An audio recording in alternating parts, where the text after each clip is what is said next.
This conference will now be recorded.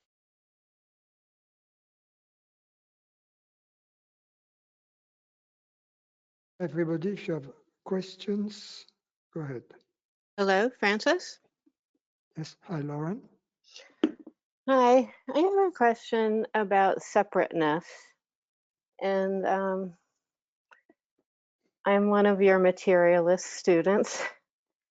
I completely understand your argument that we're not separate from the universe and we're not separate from anything. And I understand that logically, but I feel like as soon as the argument ends, I kind of go back to this position where I feel like sort of like 5% not separate, and the rest is kind of like, well, technically I know that I'm not separate, but there's still that feeling, and I don't know if it comes from thinking or from just how I feel as I go through, through the world.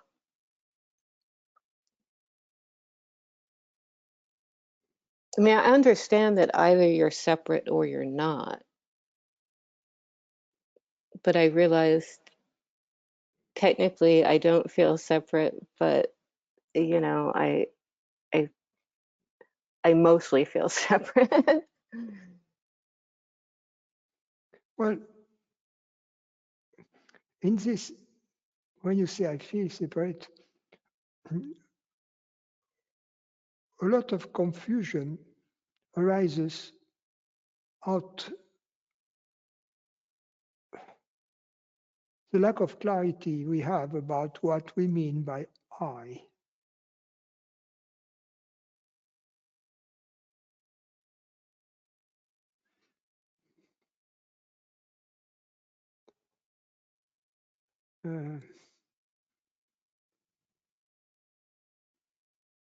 Because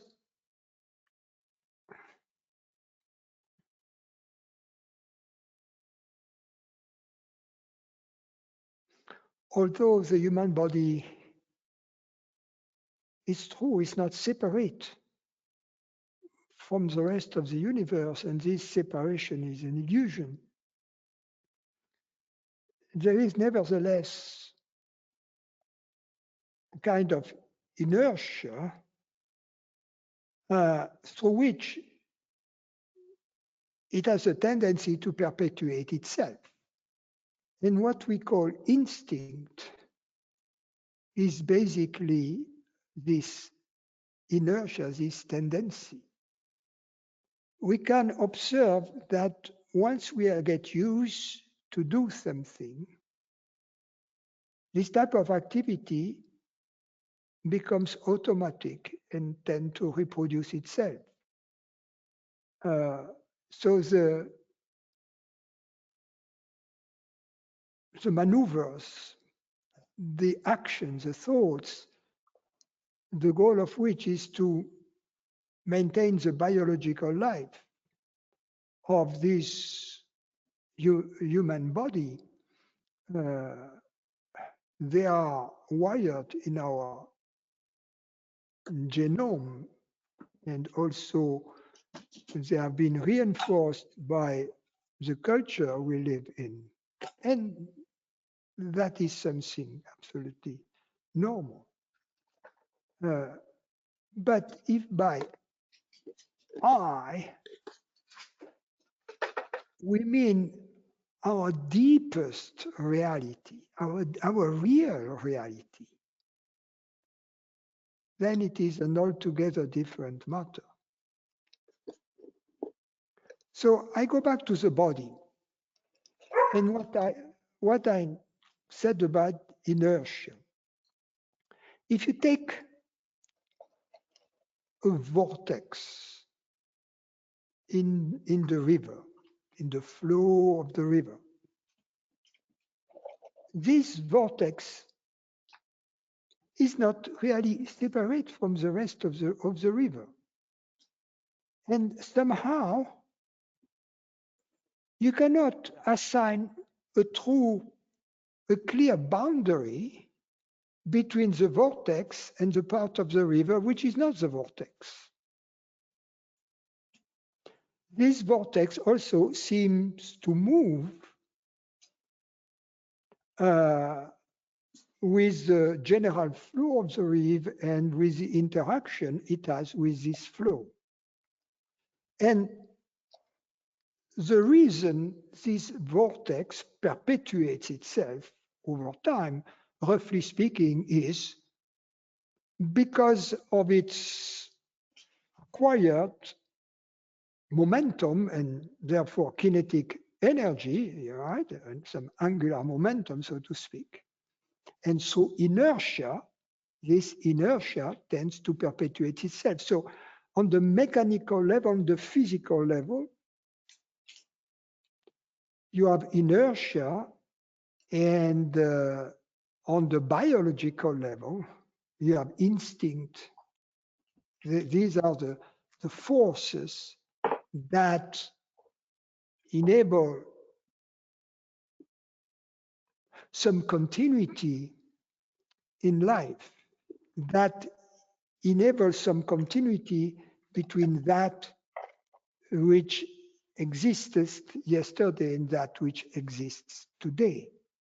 I'm talking on the grand scheme of things, so to speak. So on that level, on the level where there is continuity and survival over time of vortices or of entities and of human bodies, yes, there is some level of separation, but we have to notice that both in the case of the human body and on the case of the vortex, this separation is relative. This separation is an abstraction somehow, right? Because as a matter of fact, neither the vortex nor the human body is separate from the rest of the universe, and the universe and the vortex and the universe and the human body have to be considered as a whole. But the non-separation, which is the most important, is not this one. It's not just the fact that it is easy to understand intellectually that the vortex of the human body is 5% separate and 95% not separate, or the converse. Right. But in terms of reality, we reach a different area there. It is not that the reality of the human body and the reality of the universe are 5% the same and 95% different. You see what I mean? I see it's very silly. I do see that. They are the same. So then we have to ask ourselves, okay, what is my reality experientially? And you see that experientially, I'm rather the reality that perceives, because perceiving is a fact which is not in question. Almost anything else could be in question because anything else could be a dream. But perceiving of the dream itself is not in doubt. So, regarding what my reality is, all the candidates for my reality are to some extent fishy, except one, which is awareness, because this one is beyond the shadow of a doubt.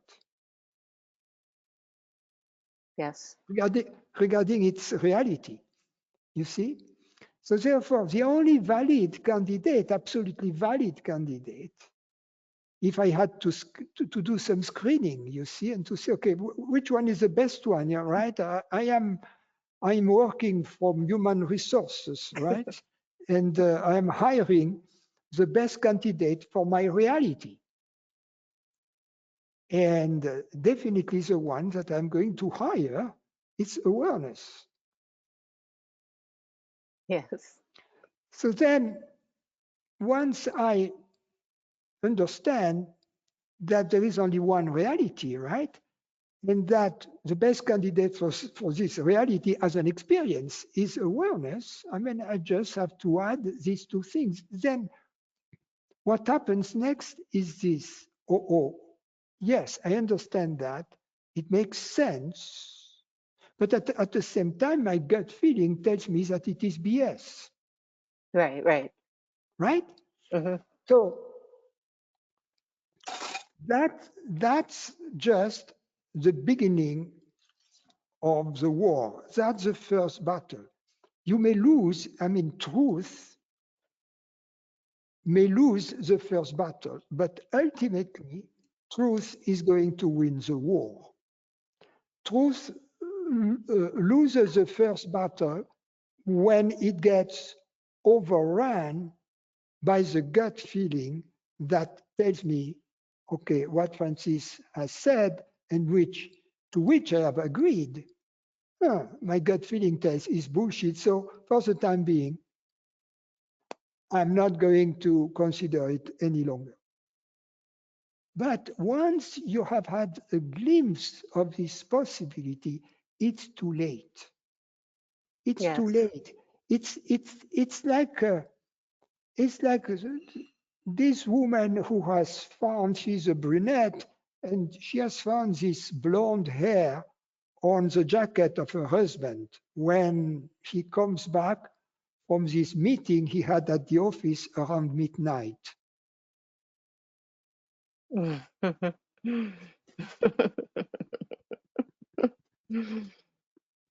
You see what I mean?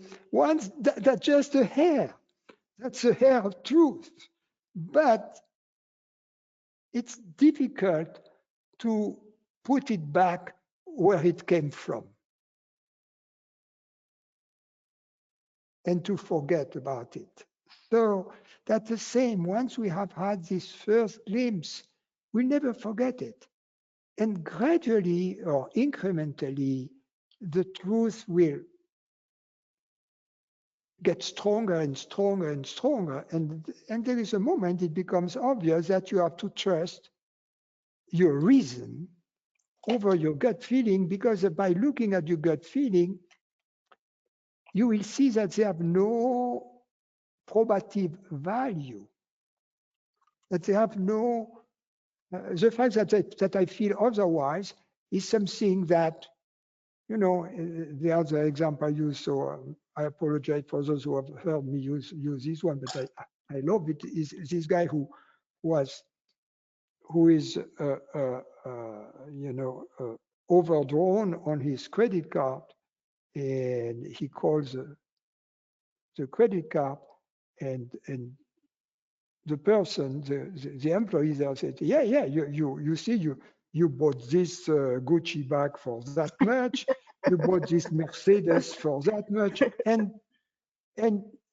you have maxed out your credit card, and now we cannot give you credit any longer. And the guy says, yes, I can see that intellectually, you're right, but my gut feeling tells me that I still have $50,000 to available. You see,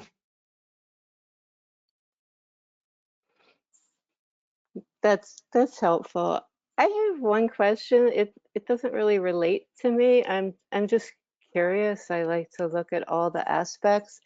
Um, what would you say the feeling of jealousy, is that a is that a biological, like, does that have to do with the the body? Um, fear, fear to be left alone, fear because and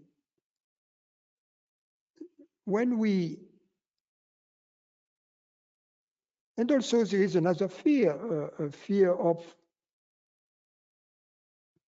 having work to do. I mean, a breakup, a separation has its advantages, but it also has its inconveniences, right? To move out of the house, to sell the house, to find new ways to live, to find new way for some to make a living, for others to take care of things. If there have been a division of the tasks between the two partners when they split, the one who was reconciling the bank accounts and taking care of the paperwork, but perhaps was not taking care of the car maintenance or of the house maintenance or of buying the groceries, and the one who was cooking was not buying the groceries, etc. So you find yourself into facing new tasks, right? And that's not fun. So there are inconveniences, and rightfully so, we don't like the idea in a breakup, but also there is a deeper fear not to be left alone, not to be, of loneliness, of also the Is there fear like a I was thinking kind of in the animal kingdom, how, in animals that, the males will fight over the females, and is there any kind of natural feeling you consider in the human because of the imperative to reproduce? so that would account for competition among the males and I'm gonna get canceled. so that the males would be jealous of one another because of this competition. But what about females? I don't know. You see, I mean, there is certainly a biological element. We cannot deny it. And no matter how we tap dance around that, I mean, I have a scientific background, so I'm not going to deny the biology. It's obvious. It's obvious. I mean, you can deny it as much as you want, but the chromosomes are there. You just you can deny you have the chromosomes, but you have them. But I think there are other mechanisms. For instance, envy is very close to jealousy, right? Mm-hmm. But at the same time, it's a little bit different. And envy is definitely based on ignorance, Right, definitely, right? right. Some people, they'd rather live in a society in which everybody is miserable than to live in a society where the poorest is much better off than the middle class in a society where there is no upper class. In other words, uh, to live in Cuba, for instance, or in the former Soviet Union, rather than to live in the United States of America, as an example. It's extraordinary. When you go to Europe, you go to France, for instance, where there are more social services and so on, and you go in the suburbs and you see all this misery, all these people living in, how can I say, kind of third world camping places, entire families. You don't see that in the representation you have of France in the United States.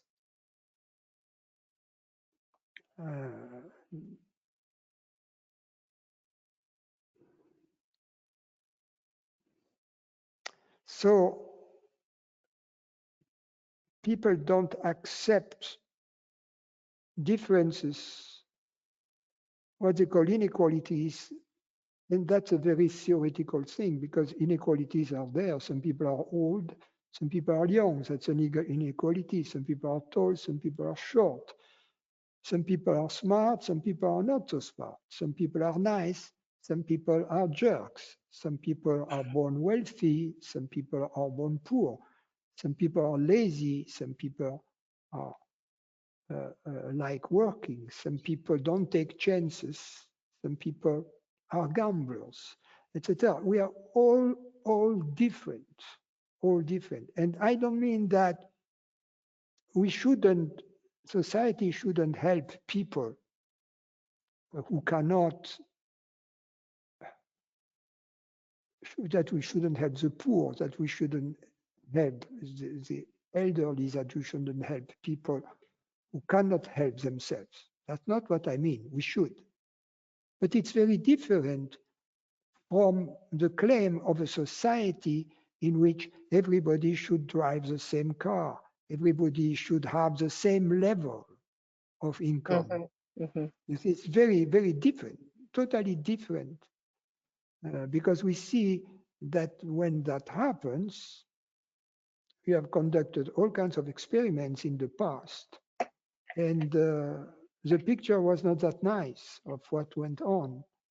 If there is no incentive to be creative, to be rewarded for the work people do, there is no longer the dynamism in society. If everybody is a government employee, it's a catastrophe.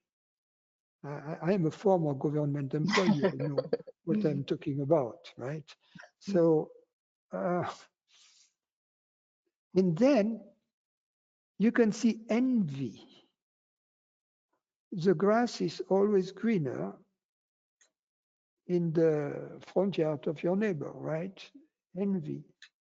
The poor envy the rich, the not good looking envies the good looking, the unknown person envies the celebrity, etc., etc. People always believe that the reason they are not happy is because they don't have this or that. They don't have the youth, they don't have the health, they don't have the look, they don't have the money, they don't have the relationship, they don't have the proper psychological balance. They don't have this, they don't have that. Always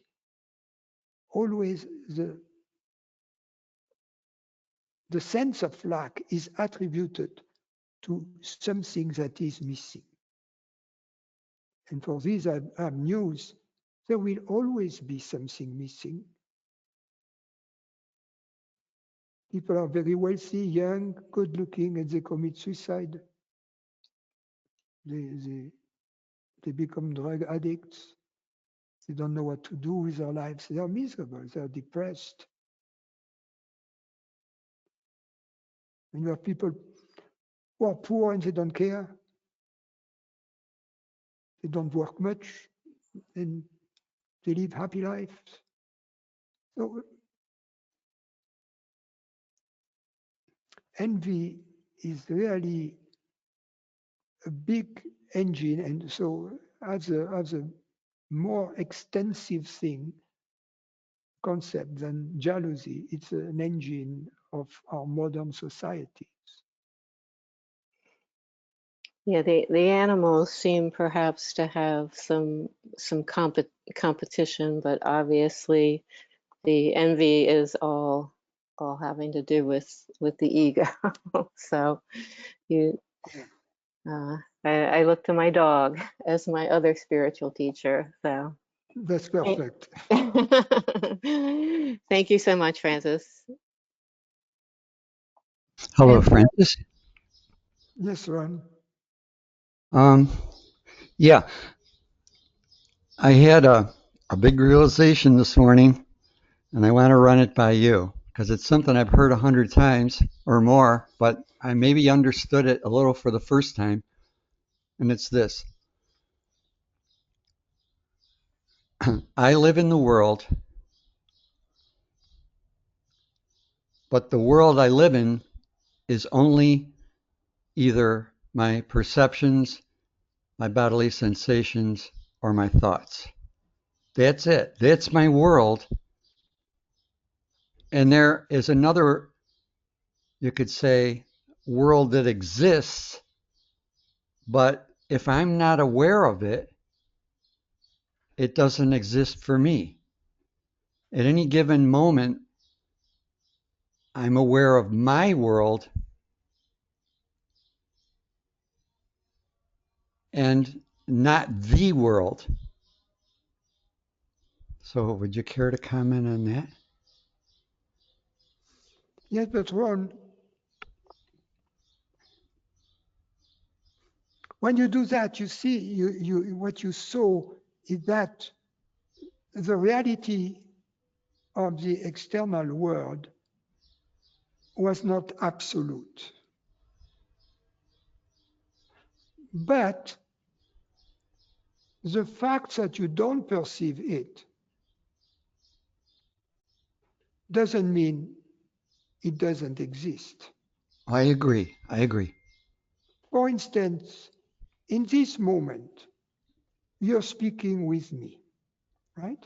You're perceiving my image on TV, you're hearing my words. But the reason you are talking with me is also because you want to hear my thoughts, right? Right. And my thoughts, you don't see them. You don't have access to them unless I express them, right? Right. Yes. So the fact that you are talking to me means that you agree that there are thoughts, Francis, thoughts that exist and to which you don't have access unless I speak them, right? Right. In other words, you wouldn't ask question for me unless you believed, and rightfully so, that I have thoughts that you don't perceive, True. right? So you agree that there are things that you don't perceive and that exist. Absolutely. So just as you can agree that there are things that you don't perceive that exist, I can confirm to you that, if you look, there is a place that you know, and if you look on the screen, there is a tree that you know, Ron, and mountains that you know, and a bench that you know. I can confirm to you that I can see them, and although now you don't see them any longer, they do exist in Temecula. So what is important in your understanding is that which is perceived is not as important, not as real as that which you are. Mm. In ignorance, we believe that which we perceive, the world, etc., is more important than our own reality, than on our awareness.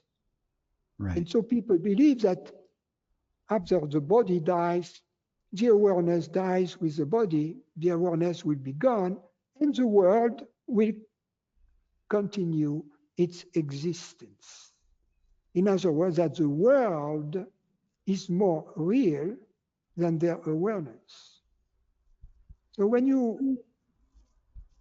you investigate your awareness, you discover that your awareness is at least as real as the world it perceives. That's the important point. Right. Because it couldn't perceive it without awareness. Yeah, exactly. So it's at least as real as the world it perceives. And that awareness is our reality, and that whatever is real never really goes out of existence. So instead of seeing awareness as not real, we have to allow ourselves to be open to the possibility that it is real. That's all. Just to be open, because we have no reason to believe that awareness is not real.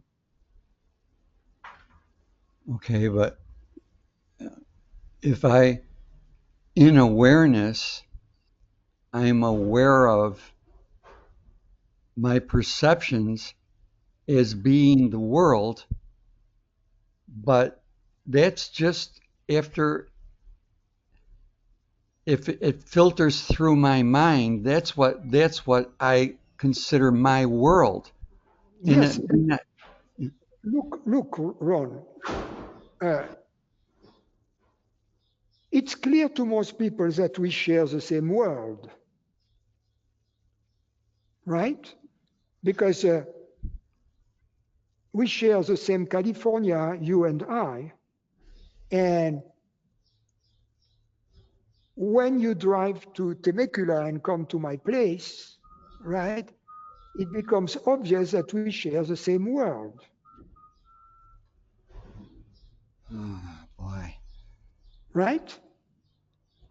There is not at some point a separation like an iron curtain that prevents you from coming to Temecula and visiting me. And when you come here, there is plenty of evidence that we share the same world.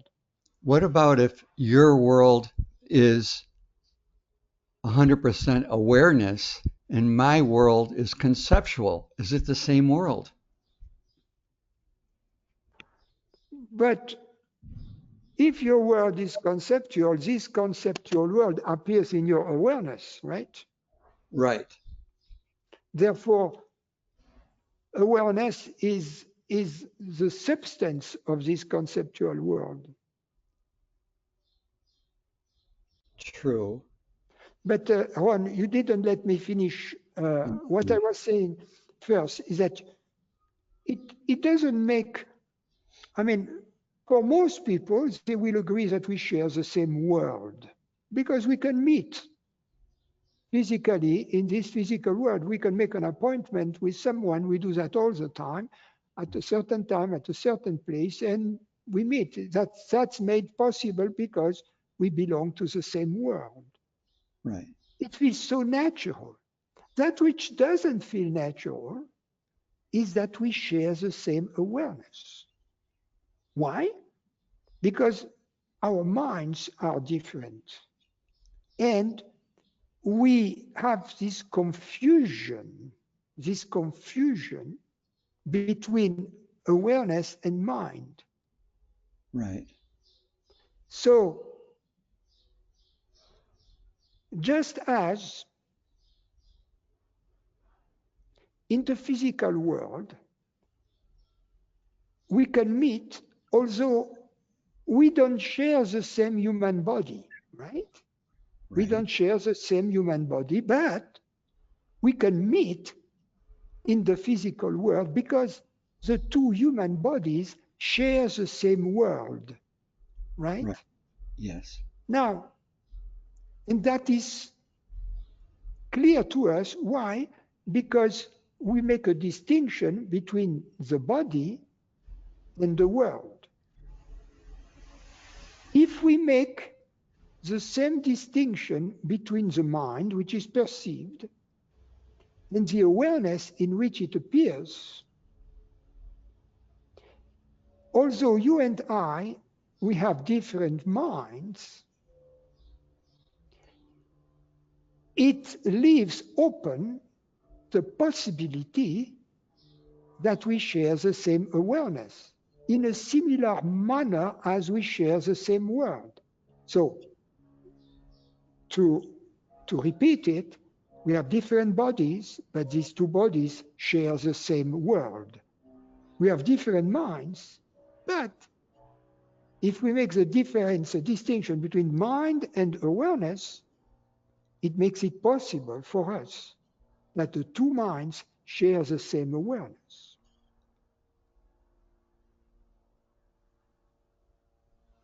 And then it makes it possible that just as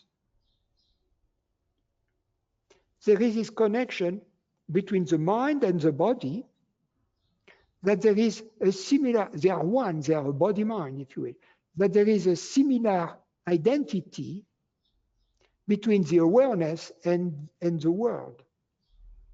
That in a sense, the world, the universe, is the body of awareness.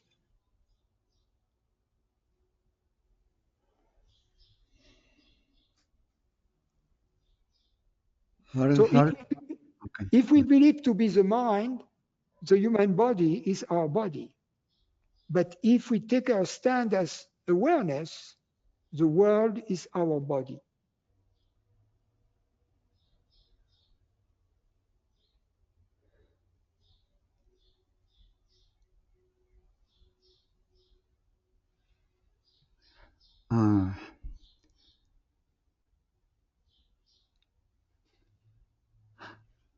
How does that relate to?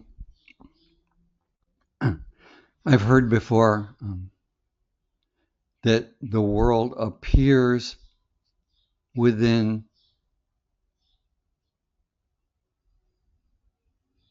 us. The world appears within us. Now, Awareness. Us as awareness, not us as a body. See, I tried to stretch my mind to encompass the universe, the world, but with my realization this morning, I realized that my world is actually what I'm aware of. So that's why the world is in my awareness. It's not because I stretch my mind to encompass everything. It's within me. It's within the world is within my awareness. Yeah. Because your mind is within your awareness. But the world is not within your mind. Right. Okay. Because, you see, because my mind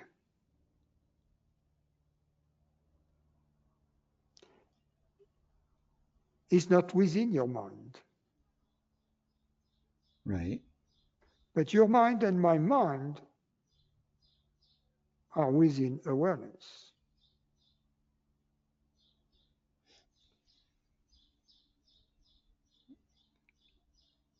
So awareness, talking about minds, it's more like Perceptions. conceptual. Yeah, perceptions. Yeah. Human perceptions. Which is the same as the world, the limit. Thoughts. Yeah. The perception of the world and the world are not necessarily the same. Okay. All right. Right? Because Right. when you're in Temecula, we both perceive the world. But my perception and your perception of the same world are different, right? Right. So I could be right next to you, and if you're in awareness and I'm in my mind, we're not perceiving the same world. But the awareness is perceiving the concepts in my mind. Yes. And also the awareness is perceiving whatever you are perceiving. In this moment, it is awareness which is hearing my words. And there is only one awareness. But this awareness is hearing and perceiving through many, many minds. Just as in the case of your body, this awareness is perceiving both through your ears and through your eyes. One single awareness is perceiving through different channels. In the same way, one single awareness is perceiving through different minds. So do we have to have an experience that awareness is experiencing the whole universe, or awareness is just experiencing our perceptions? Well, that cannot, it is awareness which is experiencing our perceptions. Right. And there is such a thing as human minds, which is comprised of all kinds of different but albeit limited perceptions. Everything we have ever perceived as a human body. Whether there is a super mind, God's mind, that perceives or not, we cannot answer this question. It may perhaps yes, perhaps no. Perhaps, but if no, if there is not a super mind, such as God's mind, perceiving everything simultaneously, it doesn't change anything that it is still possible that it is the same awareness, because there is only one reality, and that this awareness is the awareness of this reality that perceives through all kinds of minds, human minds, animal minds, and possibly other channels of perceptions, of perception. Okay. The most important is to disconnect, to establish, to see a disconnect between awareness and perceptions. Yeah. That the fact that perceptions are limited doesn't imply that awareness is limited. The fact that some perceptions are illusions doesn't imply that awareness is an illusion. Right. Okay. However, the fact that some perceptions are illusions implies that we cannot be certain that our perceptions are real. That's very important to understand. We cannot be certain that any perception is real. Because when we dream, it's an illusion, but in the moment, we believe it is real. Yes. So we have no guarantee that when you have a perception, this perception is real. However, whether this perception is real or not, the awareness of this perception is always real. Yeah. Yeah. You see, so the only experience of reality we have that we can be certain of is awareness. Right. Yeah. Therefore, awareness is the reality of our human experience. Right. Very And good. then, once we have reached this conclusion that awareness is real and that therefore that it is the reality of our human experience, then we can move to the contemplation of the possibility of more than one reality, and then get the conviction that there can be, for all practical purposes, only one reality. And then awareness is going to be this only reality, because it's the only possible candidate for that. Right. All right, Francis, thank you so much. Hello, Francis. Francis? Yeah, Mihai, go ahead. Hey, hello, Francis. I have a question for over a month now, and I wrote it down because it's a little tricky. So I'll just read it if I can. Please. So, dear Francis, the context of my question is that I have learned tremendously from your teaching, both in terms of consciousness as well as living life, always looking up to your wisdom and life experience. This being said, I'm having trouble lately with the issue of the vaccine. I don't consider myself a conspiracy theorist at all, and I have no resonance and interest in those ideas. However, using my best intelligence, I have a clear no towards doing the vaccine due to a variety of factors. After some investigation, I sense I am okay with and accepting our different views on this matter, and I don't feel that this interferes with the teaching and the relationship with you as my teacher. However, it's difficult that I'm not able to attend your retreat or events in person, and I'm wondering if there could be some compromise so that there is a win-win in this situation. Would you be willing to accept a very recent negative COVID test followed by quarantining myself prior to attending? Or would you foresee maintaining your current guidelines for the future? How would I just have one more line? Go ahead. Sorry. How would someone in my position still be able to attend? And I know for sure I'm not the only one among your students who deal with this. Yeah. So there are two aspects to it. One is the legal and government aspect. So the way the situation stands right now is that the guidelines from the CDC are that people who are vaccinated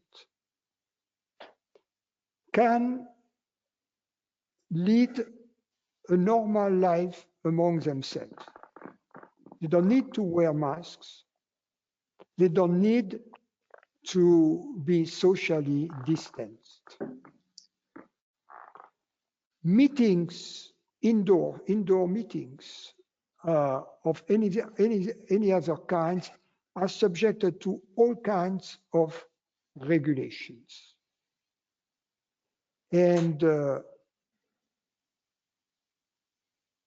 it is because these meetings, as you know, are taking place in a private home, we cannot implement all the guidelines for sitting, for wearing masks, temperature checks,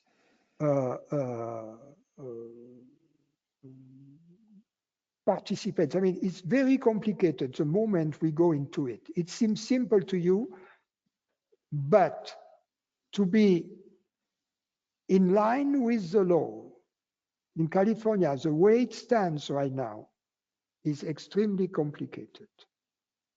Whereas if it is only among vaccinated people, it's very simple because the CDC has liberated us. So there are two things that I have kind of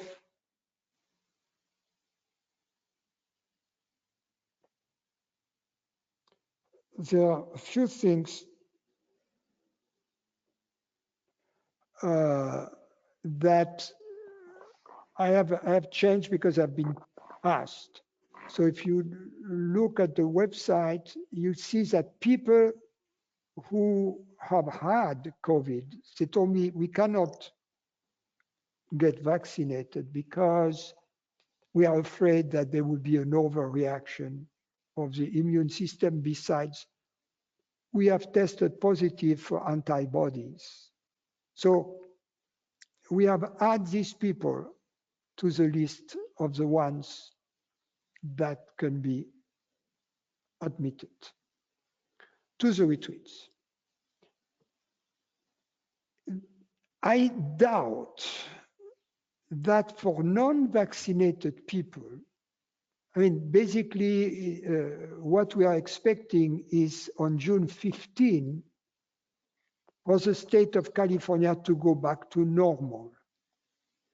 But I have doubts that this going back to normal regarding meetings like the ones for retreat indoors will be fully going back to normal. I'm afraid there will still be pre-assigned sittings with social distancing and masks wearing. If that's not the case, if on June 15, the government of California and the county of Riverside and the federal government of the United States allow for us to have these meetings without constraints of any kind, yes, at that moment we will admit everybody. But for the time being, we have government constraints. Yeah. Okay, now that's one question. The second question is our disagreement over the vaccination. And I understand that people have disagreement. For instance, if you ask me about crystals, I don't believe in crystals. If you ask me about auras, I don't believe about, I have never seen auras. If you ask me about most New Age stuff, you know, I don't believe it. If you ask me about physics, yes. So I trust science, but I trust science up to a certain point, not blindly, but millions of people have been vaccinated and no deaths in significant amounts have been even reported in relation to the vaccine. So to me, it seems even if you are young, that the likelihood to die of COVID is far higher, even if you are young, than the likelihood to die from the vaccine. Besides, if you get vaccinated, you contribute to the acquisition of herd immunity, and you don't just save your life, but you save the lives of other people. And that's a very important thing. So for me, it is a no-brainer. Vaccination is the right thing to do, both individually, but most importantly, out of love and service for the community. So for me, that's clear. And as you said, I may be wrong. I'm not saying that everybody can be proven wrong. Now, there are all kinds of stupid things being, from the vantage point of science, being said about this vaccine. One, I'm talking about the mRNA vaccines. One is that it changes the genome. It's a completely stupid argument because the mRNA doesn't go into the nucleus. It doesn't even go into the nucleus. So people, they don't know perhaps that that's where the genes and the chromosomes are. They are not in the cytoplasm, they are in the nucleus. So if the thing doesn't penetrate into the nucleus, how could it change the genomic structure?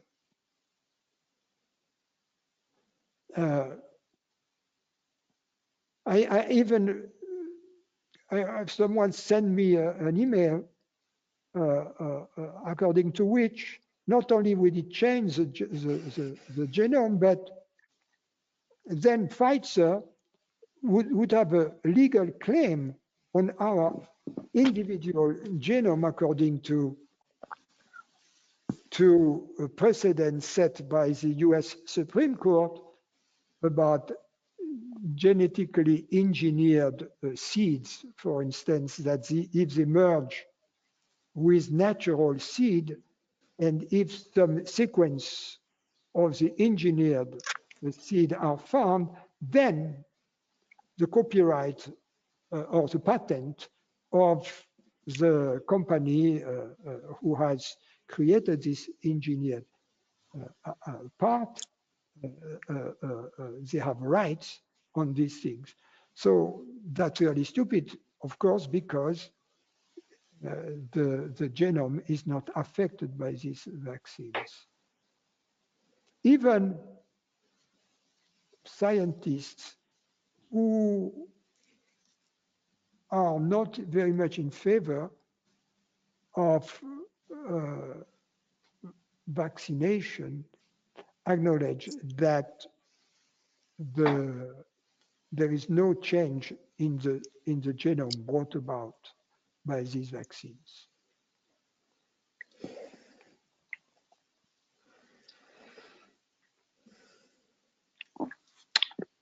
All right. I mean, I understand. No, Yeah. no, you're most welcome to state your argument. Oh, no, it held the first part that you said in connection to why you have these guidelines, and it makes sense. And I reached this conclusion myself, trying to, like, I could see that you are asking this because in your best intelligence, you think that this is helpful. So that I could see that. Anyway, no, there are two aspects. One, because I have to abide by the laws. Yeah.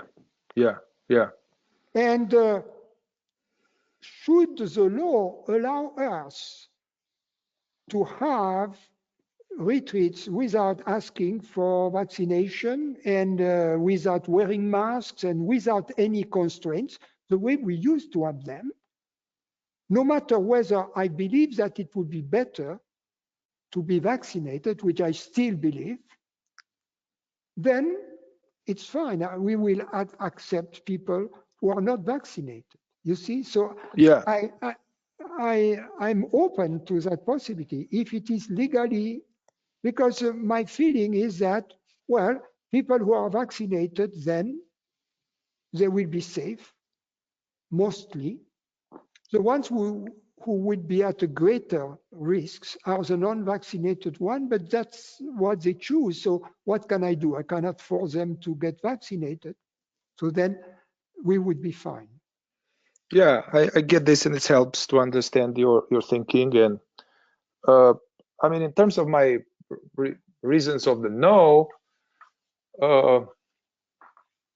is that I guess I don't trust that the combination of big pharma, government, and all these agencies together, they have my best interest in mind. I really don't trust that.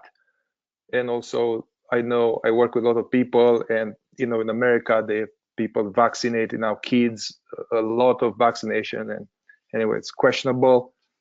Also, I trust my immune system, and yeah, I feel like that I really don't need to do it. The only reason I would do it is to see you, but then I realize I cannot do that. I don't want to do that. So, but anyway, it helps just to bring it out to you and make sense. And yeah, I had my housemate had COVID. I've been pretty free last many months. I don't know. I should check maybe antibody. Maybe I have antibodies. But anyway, thank you. That's quite possible. If you have lived with someone who had COVID, it is very possible that you were asymptomatic and that you have antibodies. Yeah. In which Yeah. case, you're most welcome. Yeah. All right. And by the way, yes, I mentioned that yesterday, but I mention it again. We may still have a few spots available for the first week of the retreat. Let me check that. We added a few spots yesterday. Yeah. I mean, I did sign up a long time ago. I may have to cancel, but I'm already signed up. Oh yeah, so. please cancel. Yeah, You I'll don't check my intend to antibodies come. and I'll see. Yes, because then you are depriving other people from getting in if you don't intend to attend, and if you're still on. So I'm going to take you off. Well, don't take me off yet. I want to do my antibody test. All right. Thank you. Hi, Francis. Yes. Mm. I have a couple of questions. The first one is regarding I'm dealing with a situation with my nephew, and he's getting into a lot of trouble, and one of it was involving me, and he's going around like making up a story about what happened, which didn't even like is totally made up. But for me, like, this whole experience is very, very confusing.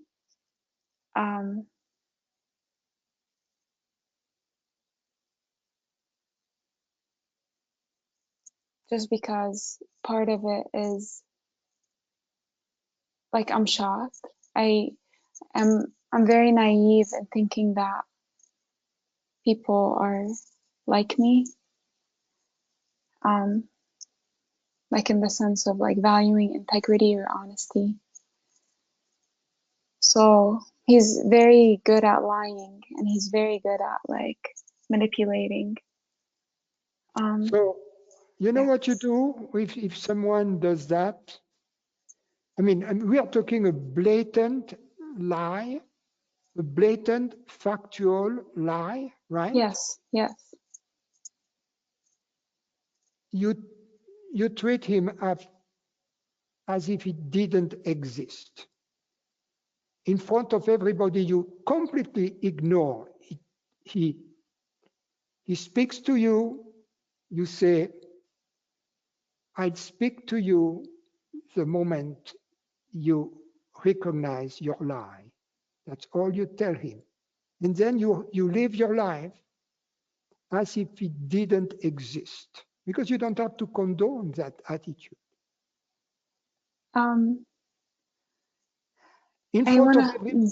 And you do that in front of everybody, relentlessly. So You I don't don't have need. you don't have to pretend, you don't have to be nice, you don't have to do any of that. And I don't have to go around like telling people, actually, this is what happened, right? I don't need to go. Oh yes, you tell he's a liar, he lies. Yeah. I tell that he lies, but I don't need to tell them like, You this don't is need what. you tell him he's a chronic, he lies for a living. As long as he maintains that, you don't capitulate. What does capitulate mean? Capitulating means kind of give up. You don't allow, you stick to your guns. You see what I mean? Yeah. I don't know. Someone Yes. help me with my English here. You don't Give in. give in. Yeah, you don't give in. You're not weak. You don't show any weakness.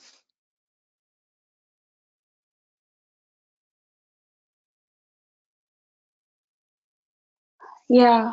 Okay. Because if you do so, it's not loving towards him. because you are kind of encouraging, you're supporting. He's not being candid.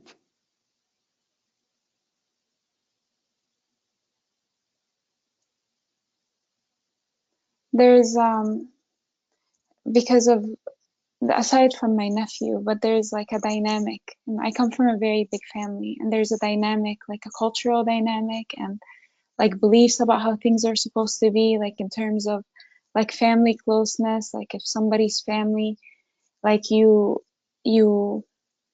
even if they're not, even if they do bad things, you still like have to treat them a certain way. You put on this facade, or being nice, like inviting them over, having them stay in your house, and all these things. And it's, for me, it's so confusing being the youngest and a female in my family, and like everybody is like in like practicing that way, like living that way. And it's, and Yeah, but you don't have to pretend. You are in the United States of America, which is a free country. okay, You don't have to. You don't have to pretend. You don't have to okay. pretend. I don't know. For instance, if your parents invite him to the house, it's fine. It's their freedom. But it's your freedom at the same time when he is around to get out and go somewhere, to take a walk, to visit a friend, and not to be there. You see, and not to talk to him, not to say, yes, how are you? Hi. No, none of that. Nothing. He doesn't exist. If he talks to you, you tell him, well, I talk to you whenever you come clean and you tell the truth about me. That's it. And you tell him that, in this case, in front of everybody. No problem. That's what I would do without the slightest regret.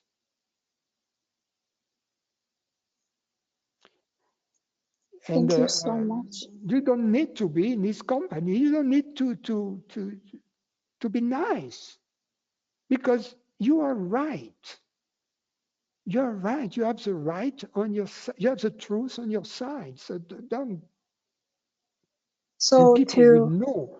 People will know that you are right, and people will know, because people who lie, it shows that they are lying. But you have to show your strength. You have to show the strength that comes from truth. so follow my intelligence, and follow my truth, and follow Yeah. my integrity, even if Follow it your doesn't. integrity. Always, always follow, because it's your freedom inside. It's your freedom.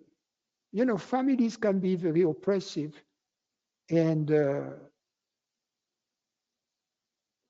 trust your freedom. Thank you. Francis? Kira, yes. Hi. I have been exploring the question, can consciousness absolutely disappear? And I've acknowledged that this question must be answered here and now, because that's the only place and time, so to speak, where anything happens. And then I realized that I have been assuming that the phrase here and now refers to a discrete moment in linear time and a finite location in physical space, which may or may not be the case in reality. So my question has become, what is the reality of this very experience, the one we call here and now? And where I'm at with it right now is that I experience consciousness and I have no evidence that it's limited. And I also experience form, and I have plenty of evidence that it's limited. And I intellectually understand that that means awareness must be the reality of here and now, which means that it must be the reality of space and time, and therefore impervious to absolute disappearance. But this is an intellectual understanding. It's not directly seen in this moment. So, how do I directly see for myself the fact that consciousness is absolute reality right here and now? Revisit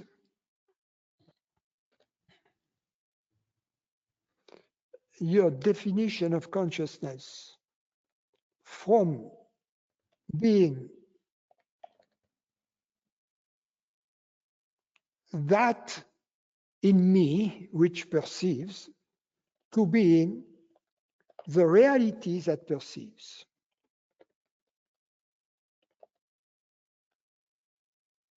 Whatever that reality may be.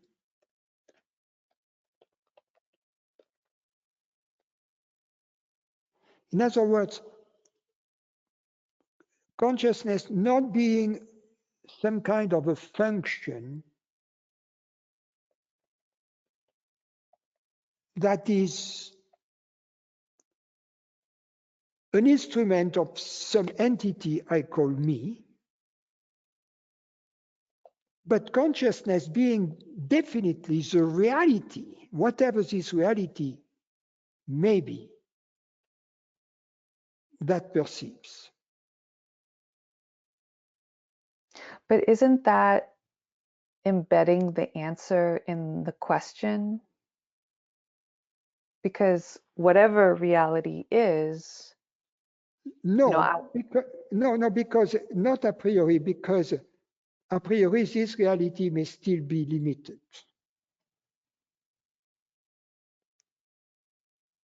But because the fact of perceiving is real, right? mm-hmm. That which is perceived may not be real, but the perceiving is real. Mm-hmm. So, because the perceiving is real, that authorizes you to define awareness as the reality that perceives, Mm-hmm. as the perceiving reality. Okay, I think I'm hung up about space and time. Does perception happen in space and time?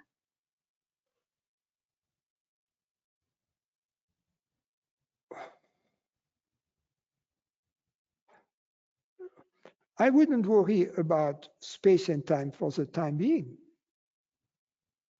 because I would just acknowledge for myself that perceiving happens in reality or by reality.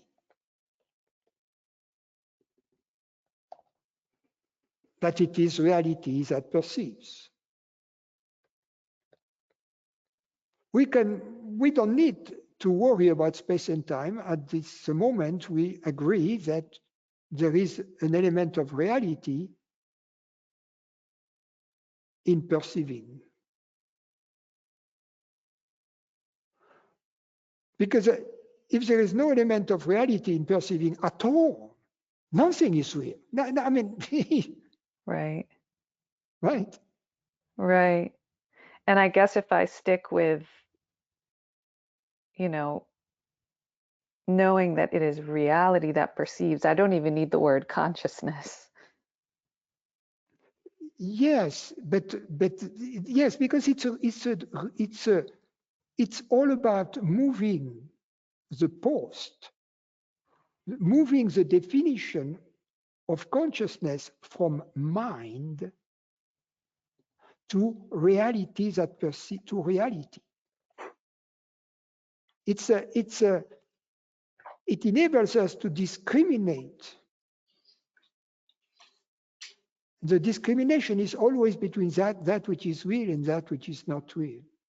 That which is fleeting and that, or impermanent, and that which is permanent. That which is perceived and that which really perceives. You see, so I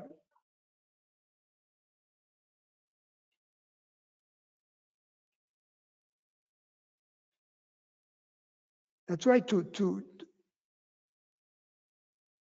find a resolution to the dilemma you are experiencing. I would emphasize consciousness, redefine consciousness as being the reality that perceives. Being me, because you are the one who perceives. You are the one hearing my words in this moment. You are the one who understands. So the reality that perceives happens also to be your reality, meaning your real self, right? Mm-hmm.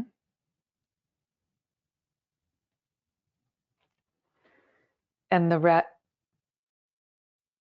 reality that perceives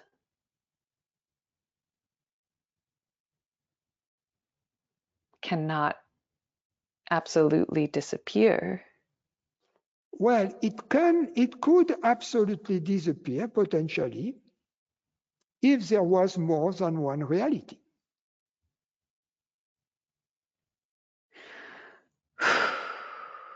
If it was the sub-reality of another reality. In other words, if it was not an ultimate reality.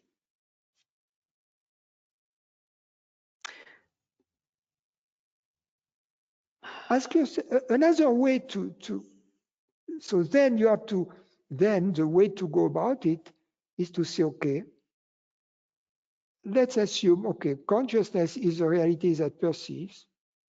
Let's assume there is another reality. Mm-hmm. Right? For instance, the reality of the world that I perceive, for instance. Now we have two realities. So the moment we have two realities, the next question is, do they interact in the past, in the present, or in the future? Or are they absolutely separate and there is no interaction possible between these two realities? If there is no interaction possible between these two realities, then the only one that matters is my reality, which is obviously awareness. Because the other one will never affect me since it cannot interact with me, has never interacted, will never interact in the future. Now, if this other reality has the power to interact with me, the moment two realities can interact with each other, for instance, perception is a kind of interaction, they have to be considered as one single reality.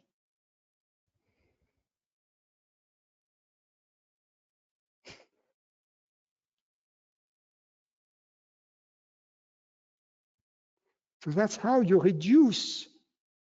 That's why you move from the reality that perceives being seemingly limited and separate to being one with whatever it is that we perceive, the world, etc. At that moment, we have moved beyond the limitations of the human body-mind. Thank you.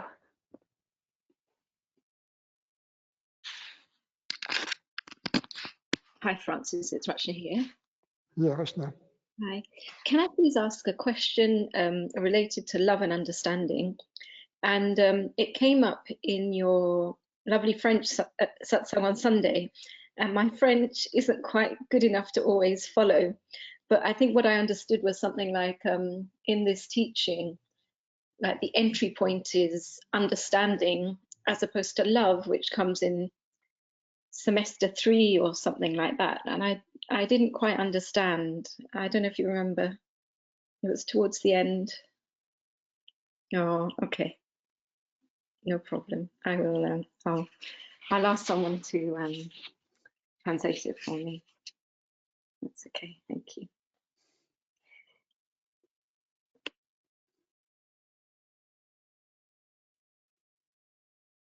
Francis. Francis, this is Melissa. Yes. Hi. First, just to say that this past weekend was really wonderful. But one of the things that you mentioned, I think it was Sunday, you said that really there is only one glimpse, that all glimpses are a seeing into the one reality, like spaces between the clouds, seeing the one sky.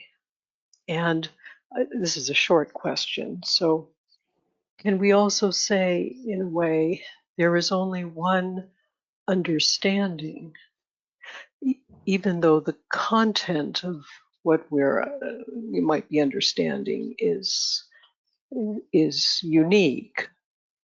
The understanding, say, of 2 + 2 = 4 is not exactly the same understanding as 3 + 3 = 6, but yet it is one understanding of what is true.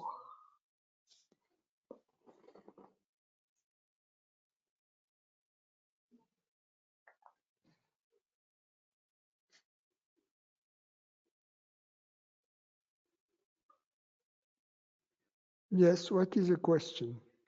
So that's my question: is there really only one understanding? This to some extent relates to the question that Ron had earlier today. Yes, there is only one intelligence. There is only one, let's put it this way. And this place of intelligence is the source in which that which is untrue, that which is unknown, dissolves and the truth reveals itself. So there is only one source in which this dissolution takes place. Just as there is only one blue sky behind the clouds, no matter whether there is a little blue hole, and one blue hole may be different from another blue hole because the shape will be different, the color of the clouds that surround the blue hole will be different, and they will seem to appear in a different position in the sky. Nevertheless, it will be always the same blue reality behind it. So it's the same here. All the glimpses are the same, are the glimpse into the same infinite presence. Yes, I see. Yes, And just as they are the glimpse into the same infinite presence, they are not really glimpse of intelligence, glimpse of love, glimpse of beauty, because all these divine qualities are included in the glimpse. I see. Yes, I think I have a glimmer of what that is pointing to, because ultimately in the one reality there are no distinctions. It's one infinite whole that I can't grasp that with my mind, Yeah. but I have an inkling of that with In the same in the intuition. same vein, for instance, Atmananta Krishna Menon used to say, there is only one sage. There are not many sages because the sage is the unique awareness. Yes. He says, so in Yes. fact, there is only one sage. There is only one consciousness. There is only one Yes. doer, only one mover, only one understander. Yes. Yes. Yes. I'm starting to really have um, an experience of what that is pointing to. And strangely enough, it could be said that there is only one ignorant person.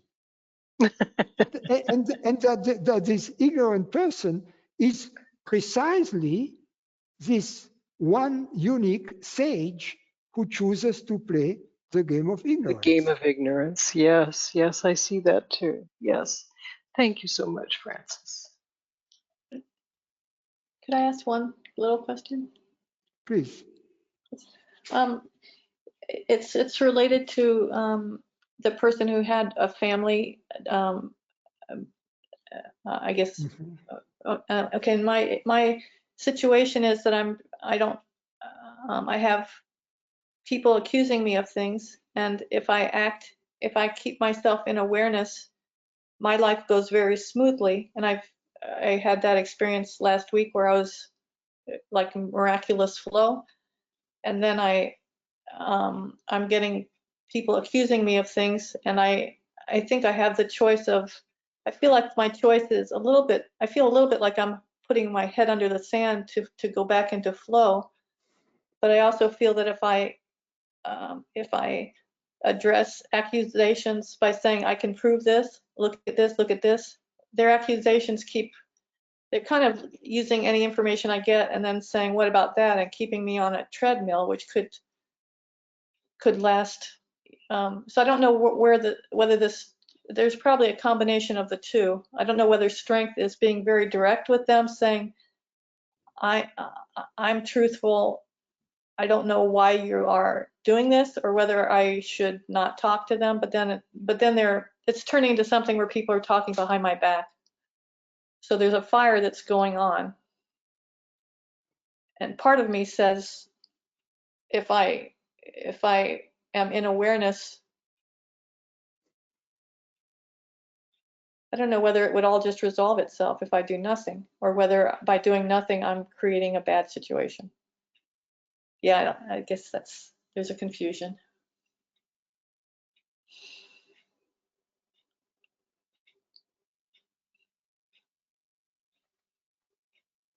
And there's a hurt. I think what's happening is that I go back into a separate self feeling.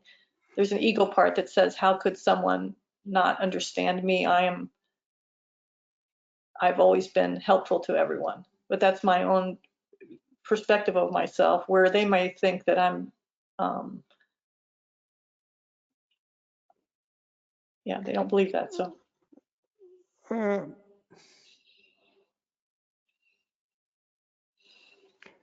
Sometimes it's easy to assess the truth. Sometimes, if you talk about opinions, people may have different opinions about something. Look about the vaccination. There were two, as an example, there were two different opinions. There is Francis' opinion, there was Mihai's opinion. It's very different. Remember when I was talking to Amna earlier on, I asked her before, is he lying about blatant facts? It's not about opinions any longer. It's about, okay, did you break this vase or didn't you? Right? Did you go to that place or didn't you? Did you say that or didn't you? You see, these are questions that can be answered by yes or no, and they can lead to blatant, obvious lies. It's very different from having divergent opinions. So that's the first thing we have to ascertain when we encounter a situation with people in which we may feel some discomfort because people, for instance, don't approve of our opinions. And then we have to investigate, why do I seek their approval? The only approval you need is your own approval. And you get your own approval by being sincere with your opinion, right? And having done your research, your investigation, you come to a conclusion, you are sincere with your opinion, and you say, okay, that's my opinion, that's it. And I accept that you have a different opinion. Now, about a blatant fact, I was present when you broke the vase, and then you're telling others that I did it.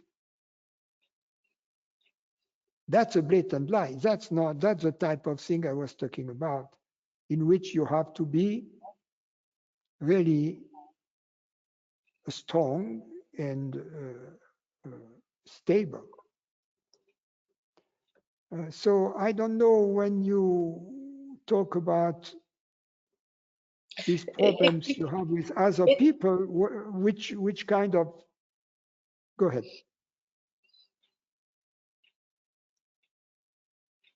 It might be a combination, but it might be like if someone said you broke the vase, and then I said, no, I didn't. I've never seen the vase, and they said you hid the vase. So it turns into a kind of a, how can I prove that I didn't hide the vase? I don't think that the vase ever existed. You know, it's not, I guess I'm not being honest about that. Just make sure when you forcefully claim that someone is wrong, and that someone is a liar or lies, make sure that it is about a fact, Yes. not that it is about different opinions, that people are entitled to have different opinions. Okay, if there comes, I think I can begin to present facts, and then there's probably a point where if the facts are not being accepted, I can say this is far enough. Now, yeah, it depends on what we call facts. You know, I would completely, if people,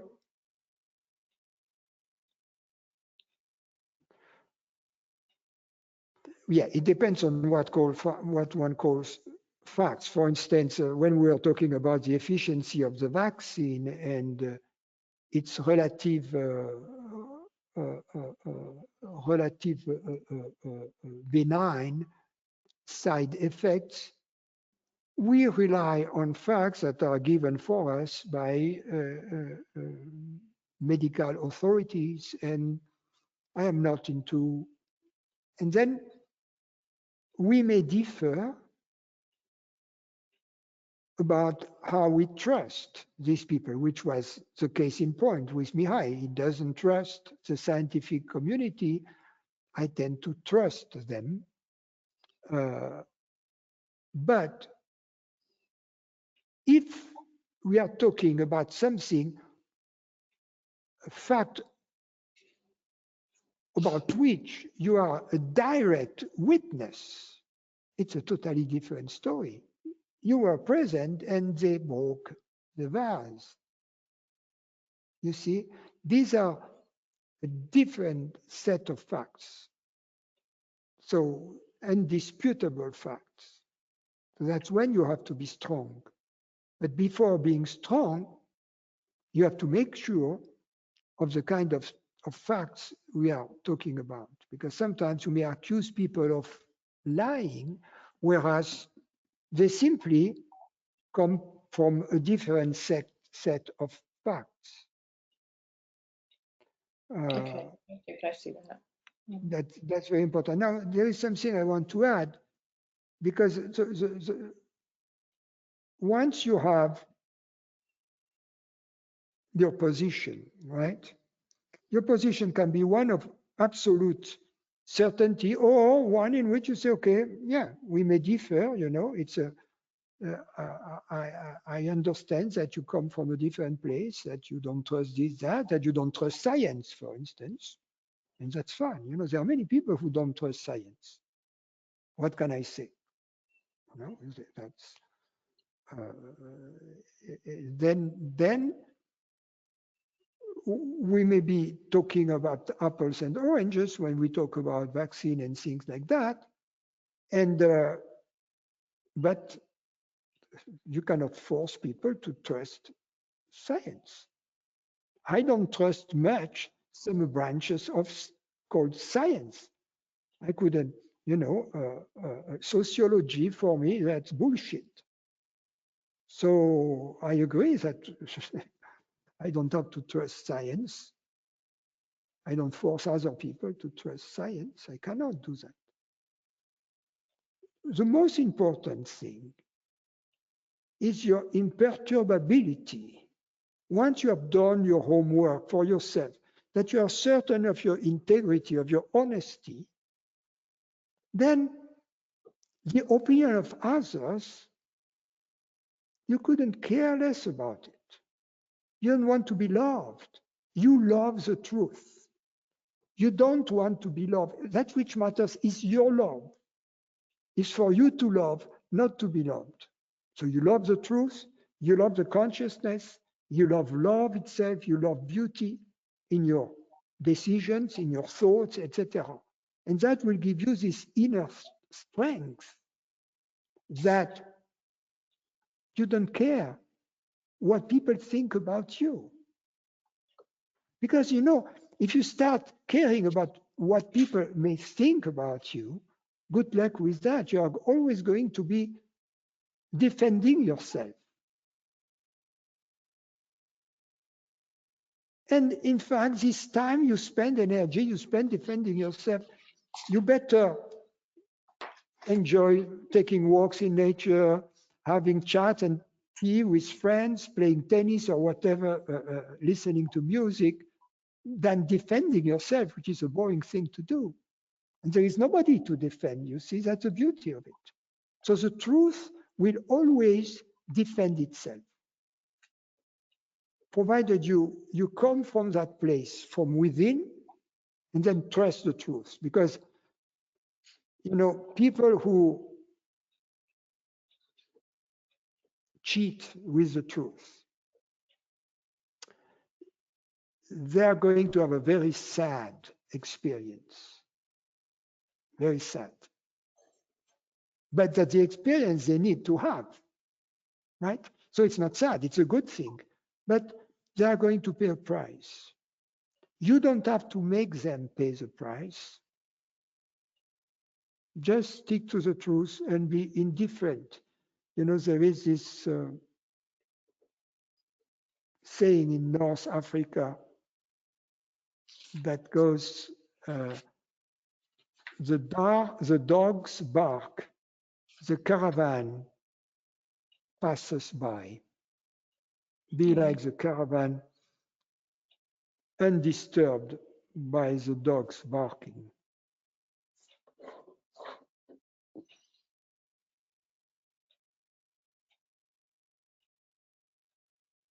Okay, thank you. Don't try to please people. Don't try to please people. Be loving and welcoming to people, but if they don't love you, That's where we are, where I'm almost going to call each person up and say, where did this get started? Why are you? And then I'm putting. Respect their freedom. Yeah. You don't Yeah, need their love. If they don't love you, you don't need their love. You find no, people who are that's where, loving people. Don't worry about that. yeah, thank you. Thank you very much. Thank you all. Thank you, Francis. Thank you, Francis. Thank you, Francis. Thank you, Francis. Thank you. Thank you. Thank you. Thank you, all friends. Thank you, Francis.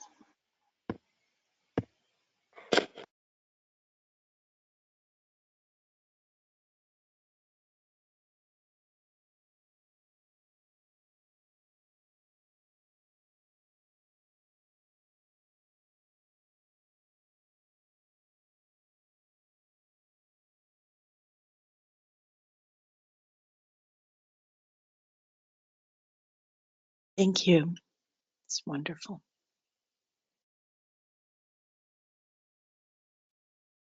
Thank you very much, Francis.